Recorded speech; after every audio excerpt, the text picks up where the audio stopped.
Hello, আসসালামু everyone, it's me শুভ। কেমন আছেন আপনারা সবাই? আশা করছি ভালো আছেন। সো ভাই, এমন একটা সিচুয়েশনে আমি পড়েছিলাম 2023-এ।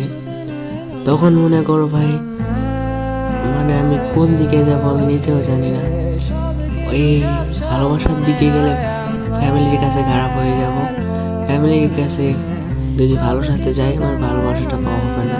এমন একটা ডিসিশনে ছিলাম যে তুমি মনে করো আমি 2-3 দিন মানে আমার ভাত খাওয়া অফ হয়ে গেছিল আমার। মানে আমি কী দিয়ে কী করবো আমার মাথাটাই কাজ করতেছিল না। 2023-এর এপ্রিল মাসের 26 তারিখে সেই দিনটা ছিল আমার 2023 সালের সব থেকে একটা খারাপ দিন। ওই দিন প্রিয় মানুষের বিয়াটা ঠিক হয়ে যায়, আর সে আমাকে এসে ডিরেক্টলি বলে যে তুমি কি করবা করো, আমার বিয়া ঠিক হয়ে গেছে, আমি জানি না আমি তোমায় ছাড়া বাঁচবো না। ওই কথা বলার পর তো আমার মাথা মুথা কিচ্ছু ঠিক থাকে নাই। আর আমাদের রিলেশনের কথা আমার বাসা থেকেও জানতো কিছুটা, আর তার বাসা থেকে তার মা জানতো, আর তার একটা বড় ভাই জানতো। তো তার আম্মু আমাকে বলছিল যে তুমি যদি ভালোবাসো নিয়ে যাও। আমি একমাত্র আনি নাই, কারণ আমি অনেক ছোট। আর দ্বিতীয়ত হচ্ছে আমি এখন আমার বাবার টাকায় চলি, নিজে কিছু করি না।